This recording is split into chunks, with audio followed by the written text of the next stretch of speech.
Pemerintah belum juga membentuk tim investigasi independen untuk mengusut kematian 10 korban tewas dalam aksi unjuk rasa. Bagaimana menjamin tidak ada unsur kekerasan yang dilakukan kepada korban demo dan bagaimana pula menjamin keadilan kepada keluarga korban tewas? Kita bahas bersama dengan Komisioner Komnas HAM Abdul Haris Mendawai. Selamat petang Pak Haris dengan Maidop. Selamat petang Mbak Maidok. Kami mau update Ya, dulu, mau konfirmasi Pak, dari data Komnas HAM sampai dengan petang ini untuk korban tewas tetap di angka 10 atau ada korban tambahan Pak? ya sebenarnya kemarin ada informasi tambahan ya, tetapi ketika kita cek, ini kita masih membutuhkan pendalaman lebih lanjut. Jadi info terakhir kelihatannya yang satu lagi itu belum terkait dengan eh, aksi unjuk rasa dalam beberapa hari terakhir gitu.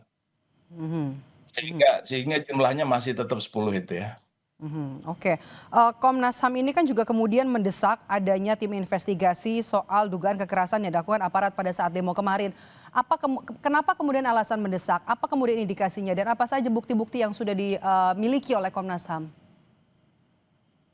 Ya, jadi kalau kita lihat berbagai kekerasan yang terjadi di berbagai daerah itu kan sebenarnya disebabkan oleh berbagai macam ya penyebab ya. Antara lain itu misalnya ketika ada yang demo, mereka mengalami kekerasan oleh aparat misalnya. Tetapi ada juga yang mereka meninggal misalnya seperti yang di Makassar itu kan meninggal karena gedung DPRD itu kan dibakar gitu. Jadi kalau kita lihat yang meninggal ini memang harus didalami lebih lanjut apa penyebabnya, kemudian kira-kira siapa pelaku dari peristiwa itu ataukah memang itu merupakan kesalahan sendiri atau seperti apa, tentunya ini perlu dicek dan didalami lebih lanjut ya. Jadi memang tahap sekarang ini Komnas HAM pun dalam proses pengumpulan data-data dari berbagai unjuk rasa atau dari berbagai peristiwa yang terjadi di berbagai daerah, baik itu di Makassar, di Jogja, di Semarang, di Bandung, Jakarta, dan lain sebagainya. Jadi proses pengumpulan data ini masih berlangsung, namun demikian tentunya kita berharap bahwa kita tetap perlu mendukung aparat penegak hukum, aparat kepolisian ya, dalam mengantisipasi apabila ada eh, demo yang mengarah kepada kekerasan yang terjadi ya. Jadi memang kita harus lihat juga bahwa tidak semua demo itu dilakukan secara damai. Ada juga yang Oke. tahu-tahu datang langsung melakukan perusakan. Nah, ini juga yang Fakta kita adanya kekerasan terhadap para pendemo ini Komnas HAM menemukan di daerah-daerah mana saja Pak? ada di berbagai daerah ya. Kita juga menemukan beberapa kekerasan. Jadi eh, tapi kami sendiri belum bisa keluarkan ya data secara rinci karena ini masih dalam Tapi sudah ada proses. datanya Pak?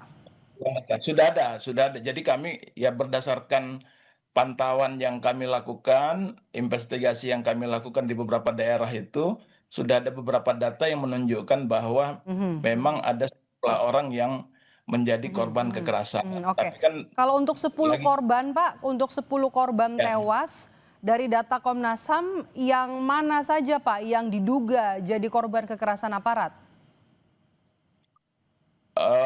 saat ini yang sudah bisa dipastikan ini kan yang di Jakarta ya. Jakarta, Kemudian yang lain kan ini memang masih perlu pendalaman misalnya Semarang karena Pak? ada juga yang lainnya ini kan masih perlu ada pendalaman misalnya dari pihak keluarga, ada yang tidak mengendaki proses lebih lanjut atas peristiwa yang Oke. dialami anaknya dan lain sebagainya. Jadi memang ini masih proses Oke. yang cukup panjang, tapi saya kira penting juga bahwa yang utama ini bagaimana kepolisian bisa memulihkan Oke. kondisi damai gitu Oke, ya Pak pada Haris, saat Pak Haris, sekarang. kami juga kan sebagai jurnalis ini agak sulit untuk mendapatkan informasi dari keluarga korban tewas begitu. Sepertinya keluarga korban ini juga tertutup. Apakah ada temuan atau laporan dari keluarga korban soal hal ini? Keluarga korban kemudian juga tidak bisa bicara kepada sembarangan orang begitu ya? Apakah Komnas HAM juga melihat hal ini? Kami sudah mendatangi langsung ya beberapa korban yang tewas ini, misalnya yang di Jogja dan lain sebagainya. Dan sementara ini mereka bisa diajak berkomunikasi, tapi memang Oke, semua masih menunggu situasi oke. dan kondisi gitu. Tapi Terakhir Pak, singkat saja Pak, idealnya kalau tim ya, investigasi dibentuk siapa saja yang dilibatkan dan tim ini akan independen? ya kalau itu tergantung dari pemerintah ya. Kalau pemerintah ingin membentuk tim independen, saya kira sangat baik sekali sehingga hasil dari investigasi itu bisa dipercaya oleh Oke, masyarakat. Namun demikian dari Komnas dan lembaga LNHAM ya, Lembaga Nasional Hak Asasi Manusia juga kami bekerja bersama-sama oke. untuk juga Baik, mengumpulkan fakta gitu ya. baik. Terima kasih sudah bergabung bersama kami Abdul Haris Mendawai, anggota Komnas HAM di Kompas Petang.